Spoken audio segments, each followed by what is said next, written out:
Hello. Hello there. Hi. Hey, how are you doing today? Yes, I'm good. I'm good. I've been thinking about our like where we left off on our last conversation, and like so much has been like dropping in, dropping in, dropping in. So I think it's going to be really fun to talk about today. Oh, amazing. I'm excited. I've also been, I've almost felt like I can't wait it felt like we kind of left it on a bit of a hook and now we get to hear your story. So I'm really excited. Yay. Yeah, there was a unintentional cliffhanger moment, wasn't there, on the last one? There was. I'm here for it. Yeah, same, same. Um, okay, so as I was thinking about this, like I feel like it's such a huge question, such a huge topic, and one that I honestly Yeah. think Sorry to interrupt you. Should oh we no, do like just a quick recap on what the question was? yes, yes, yes. Perfect. The question was, what does spirituality mean to you? The question I've been asking is, what is spirituality? The Amazing. So the question's grown as we've question has explored it. grown. The question has expanded. Um, because I felt like I couldn't answer it in isolation. It kind of like every time I was trying to answer it was like, oh, but then there's this and there's this and there's this. So I honestly feel like this is a question that I could explore for the rest of my life Yeah.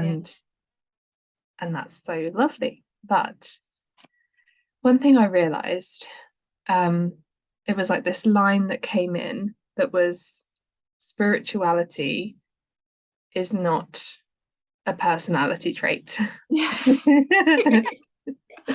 Juicy. Yes, I love it. Expand. Yeah, and I think that this could have been really quite triggering for me a couple of years ago when spirituality was a character trait, a personality trait for me. Mm. Um, and I think that, a lot of people who like claim to be spiritual are in fact um it's the ego has been Mm. like, oh, spirituality. Oh, this makes me special. This makes me unique. This makes me um, different from others. This makes me more something than other people. Um, and so then we see a lot of spiritual personality, a lot of spiritual ego. Um, and it kind of gets wrapped up with other characteristics like they kind of seem to magnetize to each other. Things come in about diet, things come in about morals, things come in about what type of job you do, what clothes you wear, who you're friends with, who you're not friends with, Mm. political standpoints, right? So whenever it becomes like that, we know that it's ego. If it's about differentiation, if it's about being a particular person or being seen to be a particular person, like that is ego Mm. always, because it's identity. So when it becomes identity, it's not spirituality, because spirituality is the opposite of identification. Mm. Okay, I love that. And how are you only aware of this now that it's not? Were you aware of it at the time being like an identity piece? How did it show up? Yeah, so definitely wasn't aware of it at the time. Like I spirituality for me at one point, and before I say all this, by the way, there's nothing wrong with any of the things I'm about to say. It's just Mhm. that it no longer fits my definition of what spirituality is. So Yes. at the time, spirituality showed up for me. I thought I was a spiritual person if I um read tarot cards, if I meditated, if Mm. I didn't eat animal products. Mm. And at the time I didn't see that as an identity. I just saw that as fact. I was like, well, Mhm. I'm a conscious person, so that means I don't eat animals. That Yeah. means I can read my tarot cards. Like it was I didn't know at the time that that's not what it was. And I think now, like true spirituality, you wouldn't be able to identify a spiritual person by any of that. They could be wearing Nike trainers and eating a steak and swearing. Like I think that we can, if we really want to go there, like there's a divorcing for me of spirituality with purity or with being good or with being moralistic. Yeah. So I'm hearing a difference between consciousness or being a conscious person and spirituality now, whereas before maybe you would have thought they were one and the same. Yes. Yeah. Yeah. Yeah. So the word beyond comes up for me quite a lot when I think about spirituality, because what is so hard to describe, but what it's become to me is like spirituality is beyond the character, right? There's a character who can play a spiritual role. Yeah. But true spirituality is beyond any roles, it's beyond any character, it's beyond any identity. It's the awareness, it's the presence that sits beneath all of that. And this is why people try and describe it like the blue sky beyond the clouds, right? Like clouds are, I read tarot cards, or I connect with my intuition, or I wear linen. I only wear white. I do yoga. I'm a vegan, right? They're all clouds. They're all fine. Like there's nothing wrong with them, but it's just that it only becomes a problem if we go, that's spirituality. No, spirituality is the blue sky behind that. It's the constant presence. It's the awareness that looks upon, that notices, that sees those things appear. Yeah. And interestingly, there is no blue sky. But Yeah. to take it one step further, there is no blue sky. It doesn't exist. So, yes. Okay. I feel that. And would you say that it is only through like the releasing of each of those individual clouds that you reach the point of awareness of the sky? Yeah. So what happened? Oh, I can tell a bit about my personal journey through this realization. What happened for me is I ran a group program called Conscious Leaders Club last year. And at the beginning of last year, I think we started. And it was all about consciousness, and it was and it included some workbooks and PDFs and things to read through that we would then meet and discuss together as a group. And I was writing something about the ego, and then I had this moment of being like, could I actually explain with clarity what the ego is? Yeah. Do I really know what the ego is? I had this idea about certain characteristics of the ego. But you know how people say, like, if you couldn't explain it to a 10-year-old, then you don't understand it well enough. I found like I was tying myself up in knots with it. So I was like, I need to learn more about this.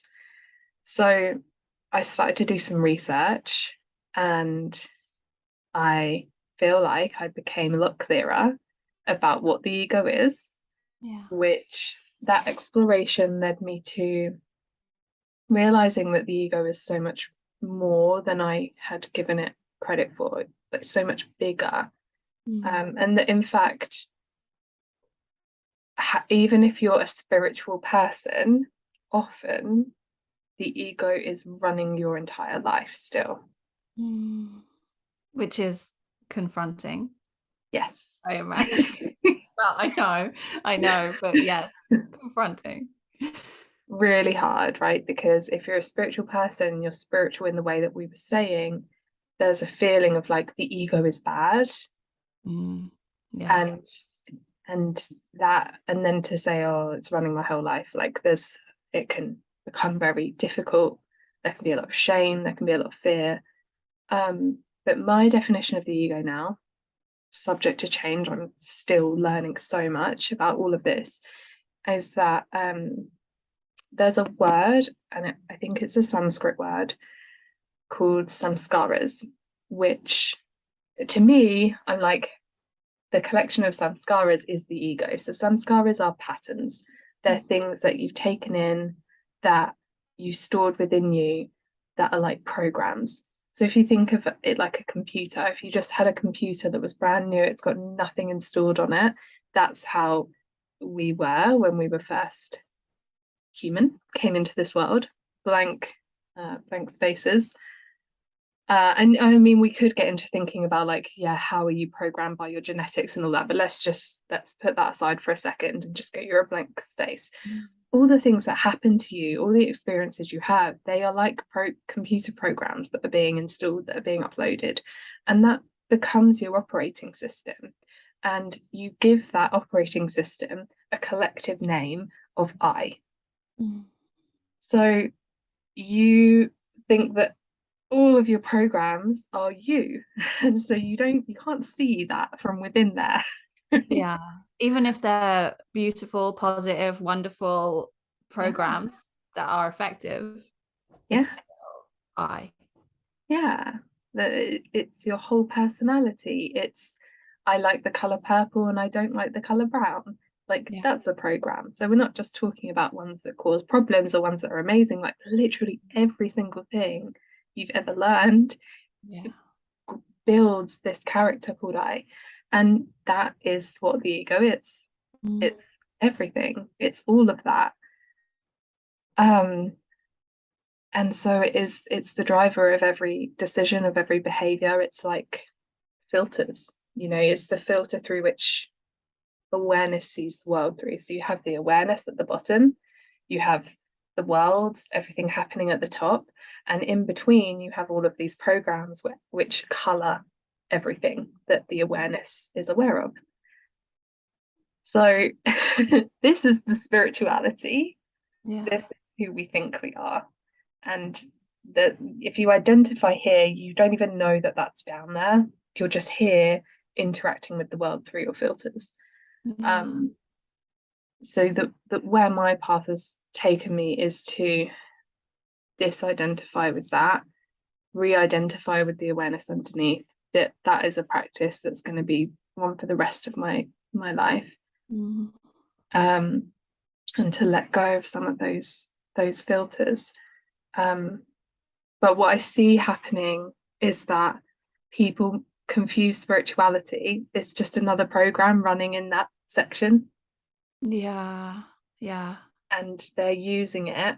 They're almost using it. If your spirituality is about getting what you want, Yeah. like if it's like, I'm going to use my spiritual practices, my whatever it is for you, to go to make my life how I think it should be.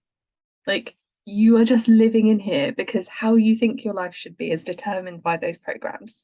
Yeah. So it's kind of stepping out of that and having a bit of humility to go, maybe how I think my life should be isn't actually how it should be. Like Yeah. Yeah. And that's been so co-opted by business, by the sort of, I don't know the exact numbers, but this sort of £1 billion self-help industry has now completely co-opted spiritual practice, and it's yeah, used as a tool, yeah, to not only make money for the whoever's running the business, but then to pass on as a means of making money to everyone who enters that space. yeah. Spirituality has been completely bastardized by the self-help industry.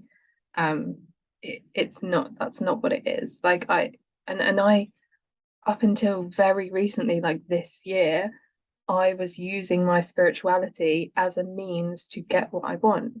Like, if I'm really honest with myself, I could not have said this at the time. Like, this would have been totally I would have had a massive resistance to this. I would have been like, no, that's not what I'm doing. But it was. Yeah. If I'm really honest about that, if I get really humble with myself about that, like that's what was there. I had a stored program of this is how life should be, this is how life shouldn't be, and I'm going to try and use spirituality to get more of this and less of this. Mm. I'm trying to control the world around me to fit these programs that I've got. Yeah. Like, who am I to say that the world that's showing up in front of me should be different? Mm. Yeah. Yeah. Which completely goes against every spiritual business owner's practices or advice, or it contradicts that. Yeah. Yeah. And I think that when you first kind of hear concepts like this, and it certainly felt this way for me, um, it could be seen as disempowering. It could be seen as like, oh, I just have to accept how life is then, and I've got no power and no control, and I can't do anything about it. Mm. But it's not that. It's this is the first step, right? So like seeing this, seeing like, oh, I could stop trying to control how life appears in front of me. That's the very first step, and you have to accept that to then have the door open to the other things. But it's hard to get to that place. It's hard to do that because it feels like you have no power. But Yeah. it's really the ego has no power. It's not that you don't have any power, because at the time it's like, well, you think you're the ego, Yeah. taking the power away from the ego. So if you feel like that's who you are, it will feel disempowering. Mm. Yeah, because you're saying everything that I don't want, I accept, Yeah. which is horrible. It's horrible to hear that, but I see exactly what you're saying. Yeah.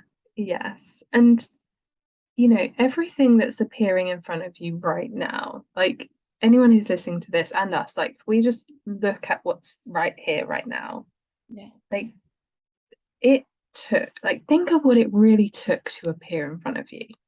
Like, if we go back, like, all the things that had to happen, like tiny little tweaks all along this timeline, Mm. like going back infinitely, like if we really push it back, it like billions of years of Yeah. things had to happen to have this appear in front of you. Mm. What? And you're gonna say that's not how it should be. Yeah. It's just stupid. Like it's just silly. Yeah. Yeah.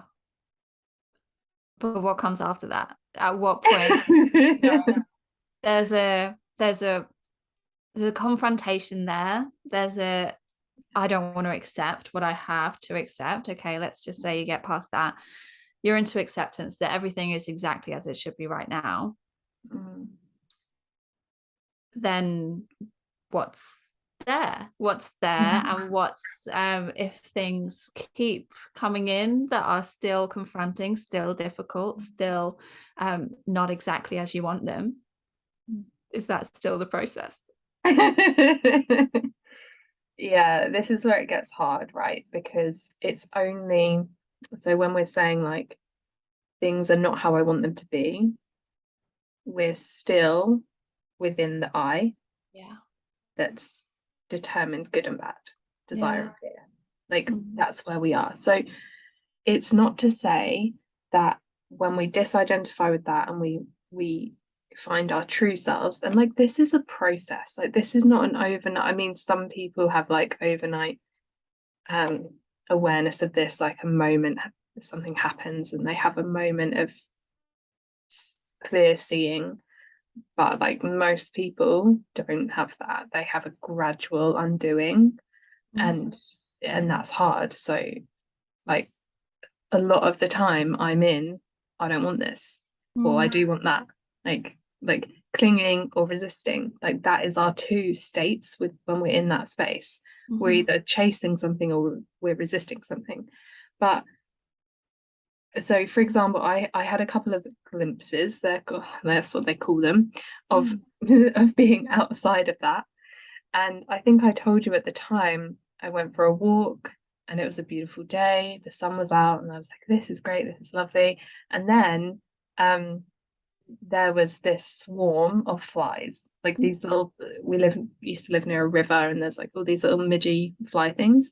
And every time they would come near me, I'm like, ugh, ugh, get away, get away. Like, it's annoying. I don't want to be in a swarm of flies. Mhm. And this day, when I was in this experience of this glimpse, I was like transfixed by this swarm of flies.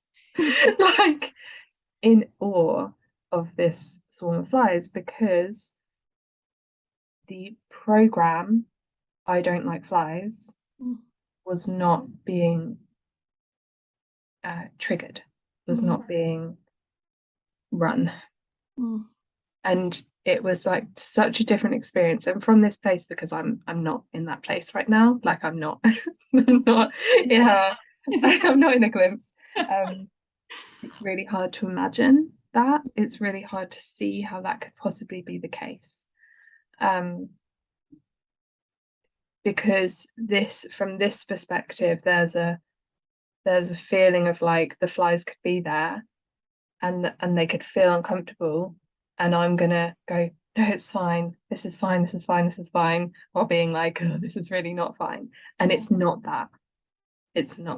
I think Mm. it's important for us to realize that this is not about just going, I have to accept this suffering. It's not that. Yeah. Yeah, that's such a clear distinction, and there's such a difference in the felt sense of those experiences. Like understanding, okay, that I have to accept this discomfort in order to be spiritual is Mm. very different to not experiencing the discomfort of it in the first place, no matter even if exactly the same things are happening. It's not like Yeah. we're saying that you at one point were inside the flies and the other time, and another time you're on the outside looking at the flies. Like on both experiences, you can be exactly in the same place with exactly the same experience. And yeah, it's different. Yes. Yes. Yeah. And this is really hard for the mind to understand. Like this is so difficult from within that. But we can see it when we look at like different cultures' experiences of things like death, because okay, I'm talking about flies, but I know if I was listening to this conversation, I'd be like, okay, swarm of flies, whatever, it's not that bad. What if something really bad happened? What if we lost somebody? And that, that's this is really difficult to talk about, and I don't want to like upset anyone. And like grief is so valid, but it's also like we can look at like our programs around that. Like in our Western culture, we have a program that says that it's really bad to lose someone. We do have that. It's built into us. But there's other cultures that are very celebratory about it. That in their culture, um, it's like when you leave your human body, it's because you've reached a level of mastery and you're ready to move up to a next level. And so when there's a loss, there's a celebration. There's like a party for it. So we can see through that difference that our experiences are very much coloured by our cultural experiences. They're very much coloured by the programming we've received. Mm. And I think there's a distinction between as well, um, the emotional response to a situation Yeah. and the um, and the way that you understand the spiritual nature of it. Yeah. Because, as you know, I've lost my mum. She died when I was 21. And I don't think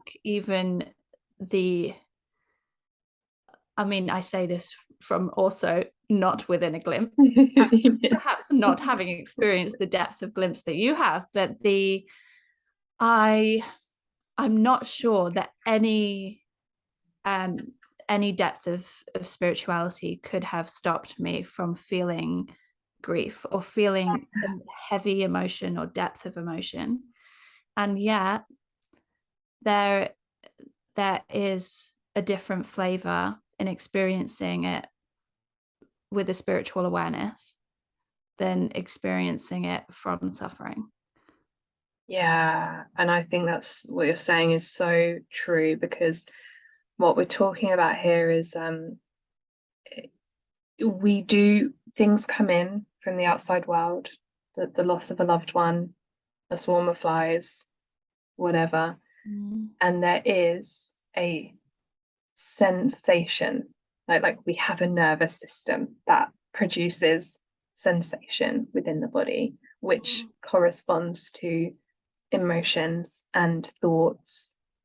And so things have a different vibration, like that news coming in has a different vibration to the news of some good news, right? If I say, Alex, you won the lottery, different vibratory feeling, different sensation that comes in. So I think it's really right to say, like, things do have different sensations. Like, can't deny that things feel differently when they come in. But you're totally right about, like, the suffering is like separate to that. Like, the suffering is where we resist that sensation. So the sensation comes in, it feels uncomfortable. The samskaras get created, the patterns, the cycles, the filters get created when we go, no, can't handle that. That's too much. Like, it's overwhelming. Whereas actually, this is my understanding right now, is that if we can allow that to actually, if we can feel it, if we have capacity to be able to really let that move through, it doesn't get stored and it doesn't color every experience in the future. So we felt it felt uncomfortable, but then it's moved through. Yeah. And I think there's I'm unsure, just from my stance at the moment, I'm unsure at which point, because our capacity depends on our capacity. So we might be able to do this on a small level, on a little level, and then when it comes to the larger things, the more difficult experiences, we're not always in control of that pattern storing process. And I'm unsure. The thing, I guess, that my question is are we meant to control that? Because is that not just another form of, creating the world around us, sort of like shuffling pieces around the board and being like, okay, I don't want to take any sort of pattern on from this experience, but who's to say that we weren't meant to take on a certain pattern on that from that experience? Does that make sense?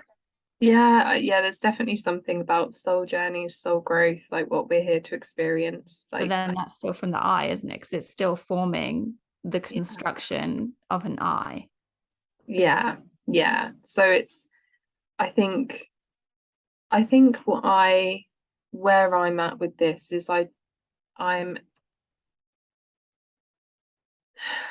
in terms of, like, are we meant to? Like, I mean, who the fuck knows? I don't know. Who knows? Who knows? Like, if it's happening, was it meant to happen? I'm not always a fan of that train of thought. Like, sometimes that feels a bit avoidant for me. Like, it's like, if it's happened, it's what was meant to happen. I'm kind of like, I'm not always sure about that. But I do think that there is, so I am an idealist. Like, I will say that I am an idealist, and I do dream of a world where a child could be born and that there would be such an awareness of this mechanism. There would be such a capacity of all of the world. Like, we're talking, this is going to take a long time, but imagine if everybody knew about this. Everybody knew that what a person experiences forms their sense of self, their personality, their whole experience of life. Imagine how much more careful we would be about the experiences that that child has, and how much more we would understand how to help them, right? Because the problem is not that life happens. Like, yes, things come in, there's earthquakes, we can't control any of that. What we control, what we can be aware of, is the mechanism that happens once it comes in, right? The only reason it becomes stored is because we resist it, and we only resist it because it feels too hard, and we think that things that feel hard are bad. So if we had the wisdom that feeling strong emotion is safe, we would be able, our capacity for allowing those sensations to come through would be increased. And then there would be less storage, because it's the storage which happens as a result of resisting that causes all the problems. Yeah. And we don't have capacity. So it's true, it's just not to make anyone feel bad about the current capacity that they have to feel, because that is as a result of every single thing that's ever happened to someone. Like, that there's no blame or no fault or no you're bad if you can't do this. Like, that's not the case at all. But we can let go of some of the stored stuff, which makes our life easier as we move forward. Like, we can increase our capacity to be able to feel these things, and we can start with the little things. Like, we can start when we're in traffic and someone pulls out at us, and it touches stored, like, anger, frustration, like upset, like fear. Like, in that moment we can let ourselves actually feel it, because we just want to go, oh no, don't want that. Like, we like push it away inside, we resist it. But like, in that little moment we can let it come through. Like, we can let ourselves actually feel the feeling without the whole story behind it of like, that person's an idiot, they shouldn't have done that, it's so dangerous, blah blah, without going off on a whole story. Yeah. Or then the sort of aftermath of that emotion. So I have an experience in my life at the moment that brings me huge amounts of rage, and I feel a huge amount of rage, and the rage moves through me. But the thing that causes suffering and storage afterwards is then this sort of self-analysis of where is that rage coming from? This sort of like endless like digging around of why is that rage there? What's like, even the feeling of it, although that itself shifts, it's then replaced with okay, how do I not feel that rage? Yeah. Which leads me onto this sort of, as you were talking, I was kind of pondering, again, are we meant to? Should we? Is the goal to be rid of an ego and therefore to be rid of an I? Where do you fall on that?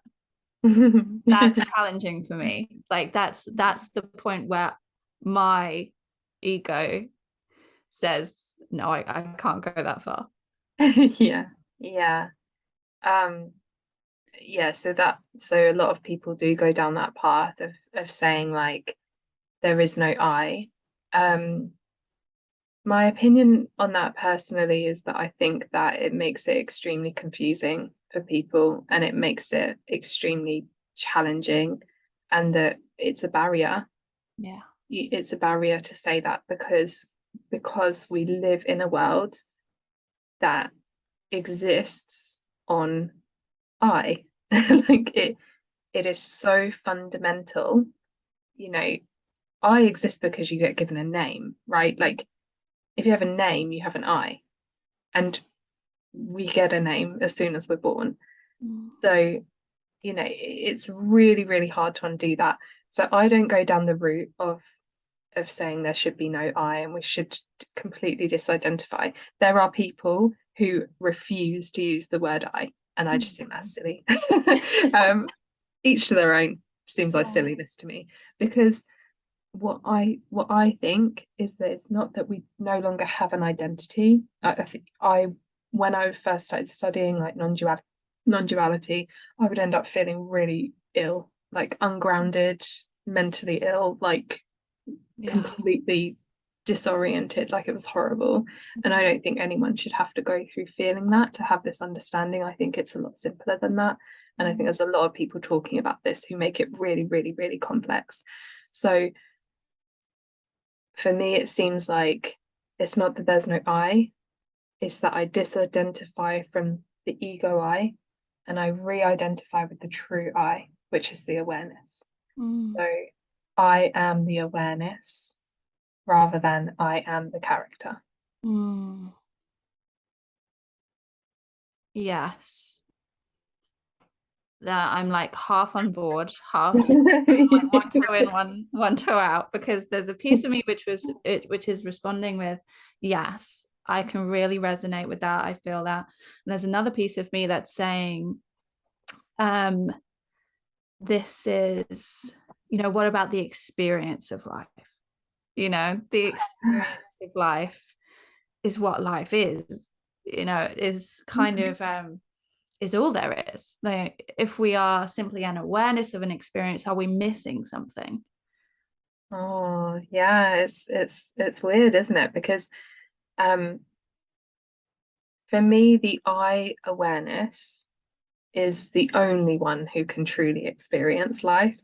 Mm. The ego awareness filters all of life with its own perception.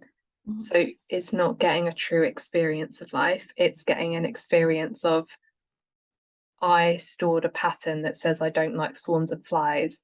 So now when the experience of swarms of flies is here, I feel like something's wrong and bad and I am suffering. Yeah. Whereas if we're the I awareness, there's a deeper intimacy with the experience of a swarm of flies because Mm. there's no filter. Yeah. Yeah, it's really interesting. Like someone sent me a video on Instagram actually earlier today. It was a girl from Riverdale, strangely enough. If you ever watched Riverdale, the blonde girl, well, she was doing an interview. I didn't see what podcast or whatever she was recording with, but Mm. she said, I think she was asked, what is there anything that helps you like deal with heavy emotion? And she said, completely stealing what she's saying here, but her understanding is that if she was this celestial being and some other celestial form was like, okay, you can go to Earth for one blip for a second, but in that 1 second you're going to experience every emotion that you possibly can, joy and rage and anger and love and depression, everything, but it's only going to be for a second. Like, do you want to do that?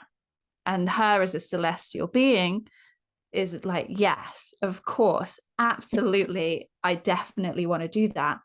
And Mm. so when she's in rage, anger, depression, whatever it is, it helps her to navigate it, to think, I chose this, or not even as a celestial form, but just as like, isn't it amazing that I can feel this. Yeah. And Yeah. that's what you're saying. Yeah, absolutely. Yeah, you know, that's that's a Buddhist concept, really, because um, you know, one of the core components of Buddhism is um everything is transient. Mm, Like there is no permanence. So when we're suffering, and it's hard because when we're suffering, it's like, okay, nothing's permanent, like this will be over at some point. mm, But then when we're in the highs of life and nothing is permanent, well, that's kind of scary because but here's that's why Buddhism is so beautiful, right? Because it helps you disattach from the good and the bad. mm, None of it's permanent. So it stops being about let me secure the good and that's where, you know, I've really, you know, we've talked about it a lot, like really fallen out of love with like personal development in this way, because chasing the good is a recipe for disappointment, is a recipe for suffering. Because the nature of life is that everything is transient. You yeah, can never secure that ever. yeah, yeah. And that's what they're selling, Yeah. is the achievement of the ideal life. Yeah, Of, of never ending bliss. I mean, it's just another version of heaven and hell, mm, another version of the story of Christianity. It's another version of work hard your whole life and so you can have this golden retirement. Like this story is pervasive. It's everywhere in our society, everywhere in our culture. mm, And that's why it's so hard for the mind to understand this mm, because it lives in that world of good and evil, heaven and hell, right and wrong, work yeah. hard for ease. Like it's so pervasive. Mm. And people talk about the spiritual journey, of which, you mentioned as well, the journey that you've been on towards this. Um, is there always a journey? Is there always this struggle? um, the reason I'm giggling is because it's funny that that crept into my language because it's the character who has the journey. There is no journey. No. the No, what you're saying is it's constant, it's always there below the journey. yeah, yeah. The character Emma has been on that journey. The Yeah. awareness, the awareness is just here all the time. And it's you could one of the things that really helped me with this was has been Michael Singer's course, Living the Path of Surrender. Highly recommend that course. It's so good and it's pretty affordable for such amazing content. So go and have a look at that. But he says in that course, he's like, the you that you are. Okay, so if we go like I am the awareness, this is where we're coming from. Um, like you're the same you who looked in the mirror when you were 6 as the one who's looking in the mirror today. Like your body has changed, you've grown, like all these things are changed. We're in a totally different place in life, like all of that's changed, but there's a part of you that has always been the same. Mm-hmm. There's like the you-ness. And I think like that's a really powerful concept because that I has not been on a journey. That I is the same Mm-hmm. always. Yeah. Yeah. Yeah. And again, my pieces are Yeah. wrestling with with Yeah. that. But yes, Yeah. I feel that. It's entirely pointless to try and understand this with the mind Yeah. entirely because it exists outside of that. You know, the awareness is not the mind. Mm, Like awareness is aware of the mind. yeah. Awareness is not the mind itself. Love that. Beautiful. It is. Oh, Um, yeah. so where are you today? How to be personal, if that's all right. As your experience changes, Snapshot today, how is this experience for you? Um, I'm definitely not in a glimpse today. These glimpses, like, it's happened twice, Mm. and it's totally beyond words, like that I can't explain what that's like. I've had a few conversations with people who have said that they have experienced these glimpses too, and the experience is that we can't describe it. Mm. Um, but I know when I'm in it and when I'm not. And that, there's a bit of grief. There's because the character, I'm in the character right now, and the character grieves being in the character and not in the glimpse. It's Oh, very mind bending. yeah, it is. It really is. And it can't, but it can't not. It No, can't, it could, and it won't until you don't. Like, the harder there's you, yeah, sorry, go on. no, I was just But gonna say it, just the sheer fact that you grieve having the experience that you aren't having it now is so heart-wrenching. The fact that proves that you're not. yeah, Oh, yeah, and the harder you try, the less likely it's to happen. And the closest I can describe the experience that I had to is like, have you ever, like, I've only got like nature examples because it's the only time it happens to me. Have you ever like driven up over a hill, and like on the other side is like a sunset or the ocean or something, and you're like, and there's this like moment where it's like profound, where mm, you're so present. Like it's not like, let me get my phone and take a picture of that sunset. It's not that, right? yeah. I think you've talked to me about having this experience standing at the seafront, right? Like Mm, those moments in life where you're like, your breath is taken away. yeah. Like you just, that nothing else is there. Like you couldn't have a thought in that Yeah. moment because it's more of an experience. Um, that is the closest I can describe it. It was like being in that state for for like 3 days. Mm, It's crazy. It's so yeah. far. I want it so bad. Like my character wants it so bad.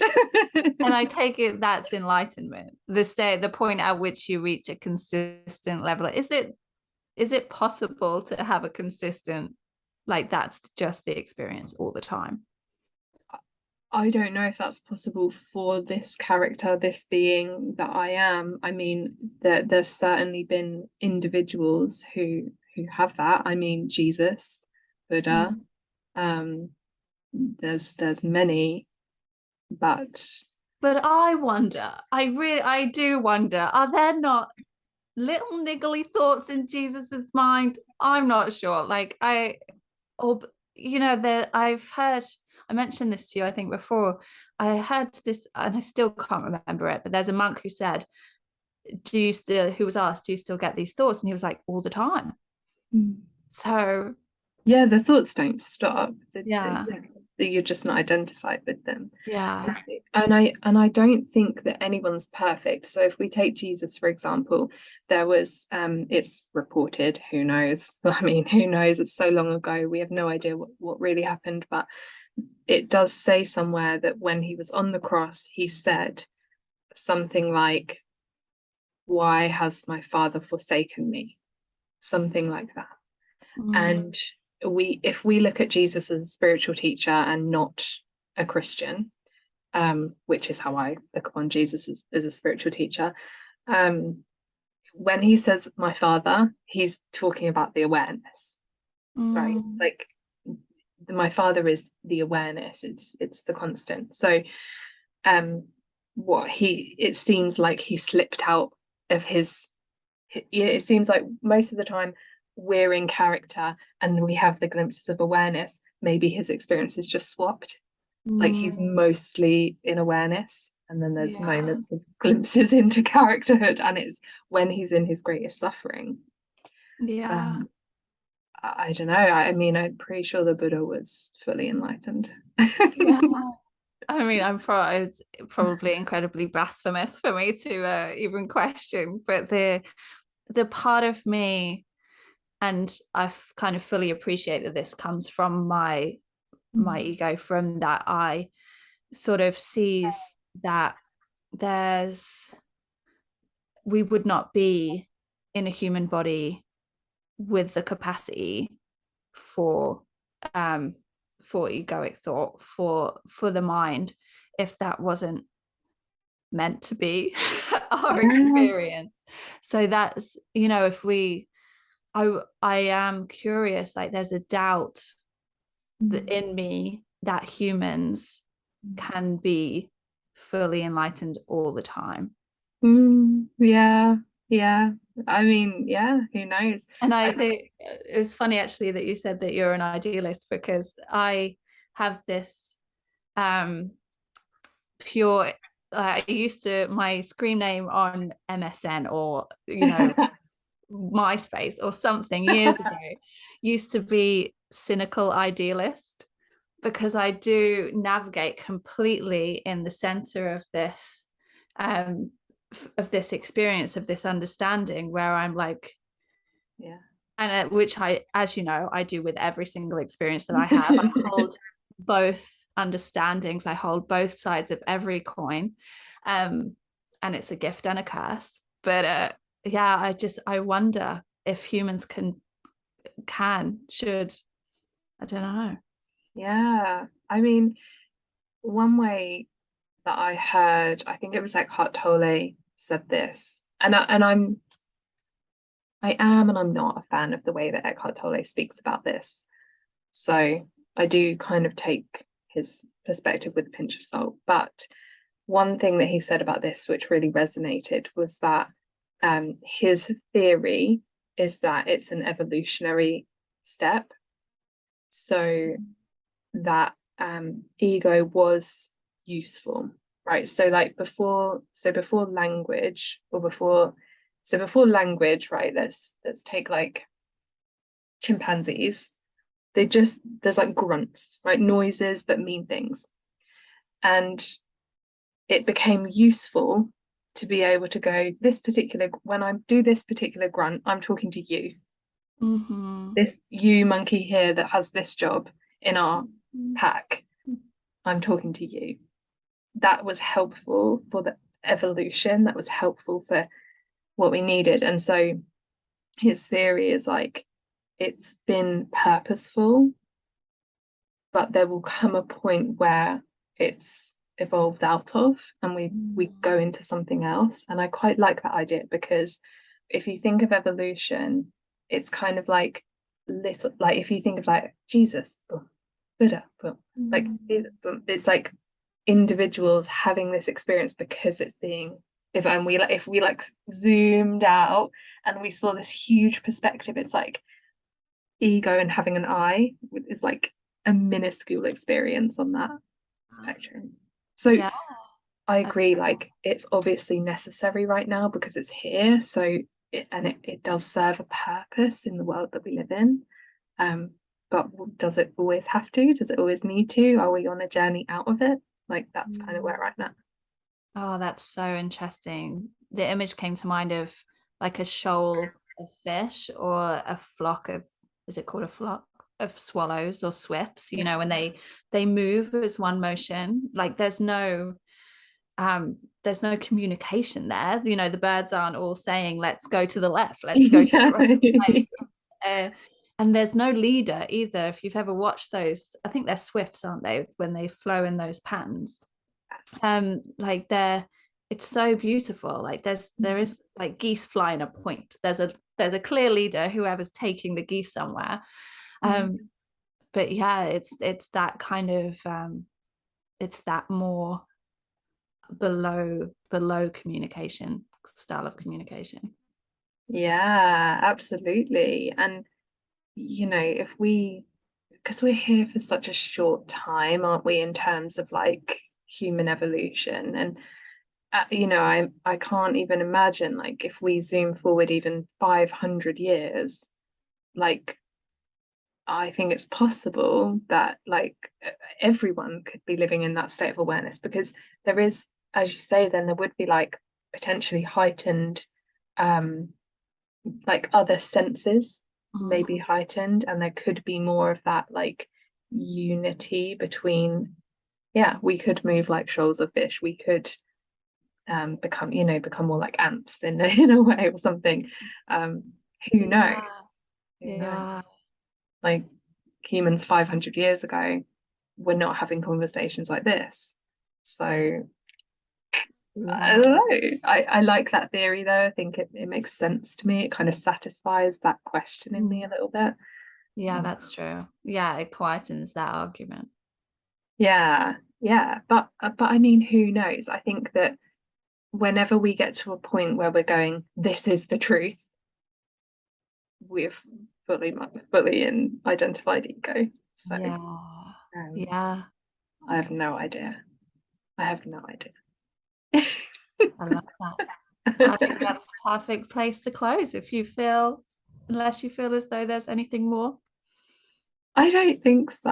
I mean, like, yes and no. There's 1,000 more things and nothing at all. But I do think that probably brings it to a natural close. And um, like I love this topic, and I think what I might do is in in the section below this video, maybe I will just put some links to like other people who talk about this, because something that I think I mentioned to you, a teacher of this type of thing, Clare Dimond, said once, and it really stuck with me, was like, this, you might need to hear this in a particular way from a particular person for it to land. And Yeah. like, if this conversation didn't resonate, like, please don't give up on the concept itself, because it has so much to give and so much beauty. Like, maybe you just need to hear it from someone else. And like, I don't claim to be a teacher of this, so I've put some links to some people who do, who I found helpful, and ones who I haven't found helpful, because like they might help somebody. So Yeah.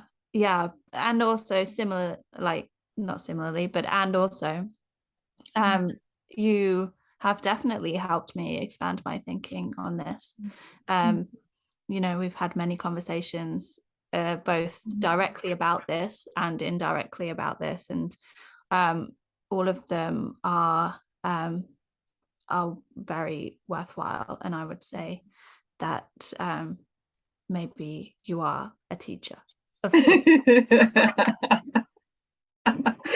thank you. It's such a tricky one, isn't it? Because there's a lot of people, like we were saying about the spirituality, who like, once you claim that you're a teacher of this, like it's a slippery slope really, because it's so easy for that to be the character, claiming something that makes it special. So Yeah, and the uncomfortable truth is that as we expand our capacity, we also expand our capacity in an equal and opposite measure. And which is yeah, why, we see such like great force from grace from yeah. spiritual teachings and teachers and that kind of thing. And so yeah, it's but I think just the awareness you have around that is really important. Mm, thank you. And um I just want to say, like, Michael Singer here, because like, so much of what I've learned about this, I've learned through him, and I have listened to a lot of different teachers, and he makes it for me so grounded, so simple, so clear. There's no, for me with him, there's no airs and graces of like trying to make this more complex than it is to seem wiser or something. Like, he's very clear in it. So I have one of his books. I can't remember the title right now, but it's beautiful. The Untethered Soul, or the Surrender. Exactly. The Yeah, Untethered the Soul. Yeah. Untethered Soul. Yeah, and that's a really easy but really beautiful read. Oh yeah. So everything that he touches is like so profound, I think. And he's like, he's an old man. Like, he's lived this his entire life, and you really hear that clarity in the way he talks about this, because I'm here trying to talk about this after a year of like experiencing it and maybe 2 years of studying it, and he's had like 65 years or something, and it really shows like the clarity in his message is so beautiful. And he has a free podcast that is spot on. So just promoting other people's podcasts on our podcast. Love it. Perfect. Why not? I know. It's so good. It's so good. I'm like, don't listen to us, go listen to him. Okay, is there anything else before we close from you? No, that's perfect. Thank you. All right, thank you so much.